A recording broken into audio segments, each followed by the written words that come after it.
Number 1. This happened about 10 years ago. I, at the time, was dating my now husband, and we had planned a dinner with his family at his mother's house. The dinner was set for a Friday, and being that we were going there after work, we drove in our separate cars. His mother didn't live in the best of neighborhoods, but I wouldn't call it the ghetto by any means. When I arrived with my 2 sons, there weren't any parking spaces on her street, so I was forced to park on the side street next to her house. When I parked, I noticed how odd it was that her street was full of cars, but the side street I parked on was pretty empty, other than the houses. After getting out of the car, I was carrying my 2-year-old son while my 10-year-old son held my hand. I noticed a white pickup truck driving towards us at a very slow pace. He didn't appear to be looking at the houses, as someone would be if they were looking for a house address. Instead, he kept his stare on us. As I kept walking to turn the corner to my mother-in-law's house, he drove right past us, never taking his glare off us. I locked eyes with him, as I was in my protective mummy mode, and he turned away and kept driving.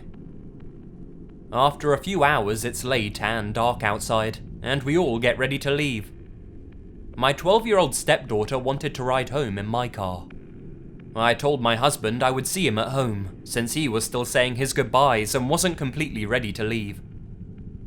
As we walk to the car, I have my 2-year-old that I'm carrying, while my stepdaughter and son are walking next to me.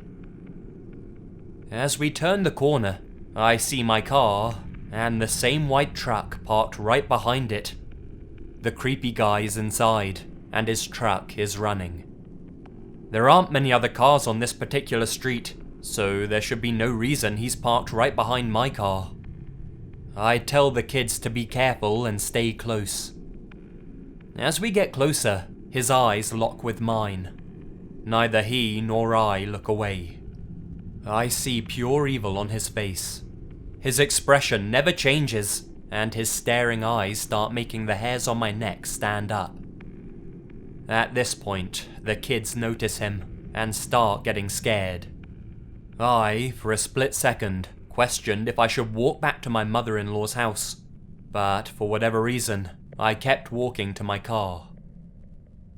As I get to the back passenger side to open the door to put my son in the car, the guy reached out his rolled-down truck window to unlock his driver's side door, all the while not taking his eyes off of me. And as he gets out of the car, and before he even had a chance to run up to us, I scream as loud as I can for the kids to run. I start running, still with my son in my hands, and my stepdaughter and son are in front of me attempting to run away. As I'm running, I turn around, and sure enough, this creep is chasing after us. My 10-year-old is slowing down, and I give him a little push, yelling to run. I was screaming at the top of my lungs, and yet no one came out of their house to help. Right before I turned the corner, I noticed a patch of grass, and thought I was going to lightly throw my son there, and let this creep catch me, because he was gaining on us, and I, as the mother, would prefer him to hurt me than my children. Right before I did though, I see my husband run out the house with his brother, since his daughter had made it inside the house, telling him that someone was chasing us. The guy took off before they could even get a glimpse of him. The creep left his truck running, and he was nowhere in sight. We called the police, and when they examined his vehicle, they found his wallet, rope, and Clorox right in the front seat. The reason he had to reach out his car window and open the door from the outside was because he had removed the inside handles. The cop said it was clearly so that once you're inside, you can't open the doors to get out. Whatever he was planning, it wasn't good. They eventually found him hiding under a car in a neighbor's driveway. They asked my stepdaughter and I to identify him. We were shaken up, and just seeing him again made us upset. He was taken away, and I couldn't sleep for days. I later found out, after his arrest, that his fingerprints came back as a suspect in an unsolved murder. Even after all of these years, It still scares the hell out of me. I can't imagine what would have happened to us, but I thank God nothing did. Number 2.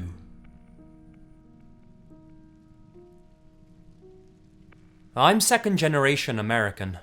Both sets of grandparents moved from Mexico when they were still young adults. My younger sister and I had a fairly typical upbringing.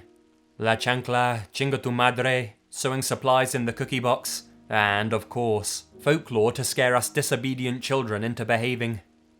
La Llorona scared me most of all. A weeping woman who wandered around late at night, searching for her children. Random children who were out too late and ran into her were promptly drowned.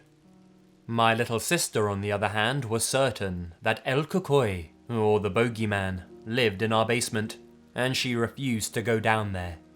We were all scared of Abuela, but nothing scared the neighborhood kids more than the woman who lived on the corner.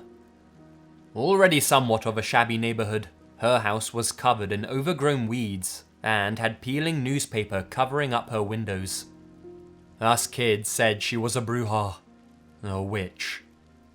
A popular pastime was to choose one kid to suck up enough courage, have them run up to her door, bang on it while screaming Bruja, and then run away. She would run outside, her grey and black hair flying while screaming curses at us. After a while, the Bruja game ended, because she started scaring us more badly than we could ever scare her. She took to roaming the streets, screaming obscenities, death threats, and various nonsense about demons. Whatever game was being played in the street was promptly abandoned when she came around. The adults told us to stay away from her. They were certain she was off her medication or something. Police were called, and promptly told us that they couldn't do anything unless she actually became violent. One night, I woke up in bed because I had to pee. It was an unusually warm summer night, so before going back to bed, I foolishly opened the door in our room that led to our patio. I was planning on standing there for a few minutes. I don't know, listen to the leaves blowing. Whatever thoughts an 8-year-old has. The sound of rustling in the bushes made my blood turn cold, and my first thought was that Llorona had finally found me, and this was my punishment for not cleaning up dinner like I'd been asked to. No, it was the Bruja, with a strange-looking lump covered by a towel under her belt. Out she came from the bushes, and in a few steps, she was over to me, grabbing me by the wrist and pulling. She started walking, and I, shocked into compliance, let her pull me along. It wasn't until we were about 10 feet to the backyard gate that I realized my exact situation. I started screaming, and when I did, she let go of my wrist and ran. Simple as that. The investigation that inevitably followed turned up one thing. The towel under her belt? It contained a flay knife. She was taken away, and we never saw her again.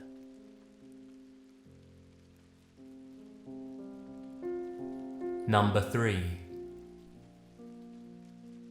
I have terrible luck with creepy people.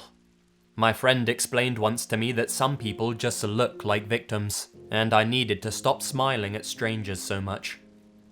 Anyways, this story happened when I lived in a crappy area of town. I was walking to my car from my place one night. It was only street parking, and I usually had to park about half a block away. Across the street from my place was like a frat house, if that frat house was for drug dealers and gangbangers. The guys there were always catcalling me, and yelling lewd things about what they wanted to do to me out of their windows, but I'm pretty used to that kind of behaviour, so I just ignored them. This night though, 2 of them were outside on my side of the street in deep discussion. They saw me walk out and they stopped talking. I give them a quick polite smile, locked my doors and headed for my car. They started off after me, saying shit like, hey baby, come on baby, turn around. We just want to talk with you." I ignored them and kept walking, but they kept getting closer. I saw my car and hit the unlock button, moving faster. I felt one of them fumble for my arm, but I pulled it away, opened my door, and dove into the passenger seat, locking it as I went in. One of the guys started slapping his palm against the passenger side window, while the other stepped in front of my car to block me from leaving. I yelled that I would call the police, and they just laughed. I then added, "You stupid motherfuckers, I'm your neighbour. I know where you live." They stopped laughing, and the guy at my window said, really low, "They won't get here before we get in." I went cold. I know that's a very overused literary expression, but I mean it. I went cold. My brain shut down to survival mode, and I hopped over to the driver's seat, turned on my car, and gunned the engine. I honestly don't know if I meant to run the guy in front of my car over, or if my survival brain knew that my car was still in park, but I'm fairly sure that the guy pissed himself while leaping onto the sidewalk. But I wasn't done. Window guy was still there, looking a bit stunned. I rolled my window down just enough and told him, "I will hit you with my car." I reversed, swung my car to face him, and gunned the engine again. This time, I wasn't in park. They both took off. I lived there for another year, and never had problems with those two again.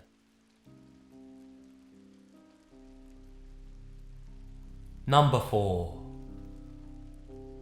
15 years ago, my mum, who was pregnant with me at the time, is making lunch. She turns around to grab something from the drying rack, which is in front of the window, and she glances out. She sees a man in a car in front of her neighbour's house lean over from the driver's side of the car and open the passenger side door. My neighbour, Timmy, who was 9 at the time, is standing there talking to this guy. My mum freaks out and runs out of the front door as fast as she can with her huge stomach, screaming for Timmy. The guy drives off as fast as he can, without even closing the car door.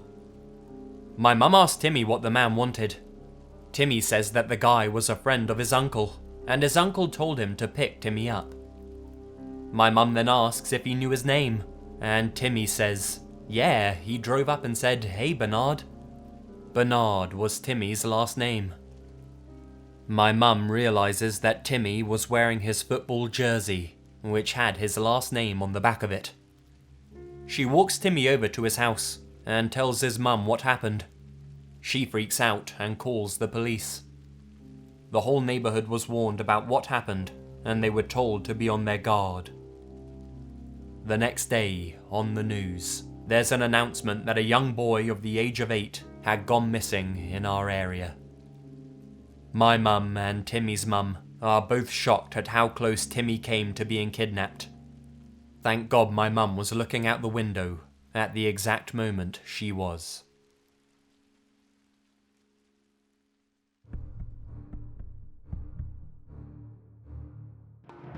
Hey guys, Lazy here, and thank you very much for listening. Just when you thought it was safe to go out your front door, eh? Well, nowhere's safe nowadays, at least not on this channel, where we like to explore all the sordid shit going on in the world. If you enjoyed this video, then smash that motherfucking like button, and I'm also planning on a Valentine's Day special, so that should be fan-dabby-dozy, and if it's not, well, you know, at least I tried. So yeah, stick around for that, and I'll have another video for you guys very, very soon. Stay spooky, and remember, the best things happen in the dark.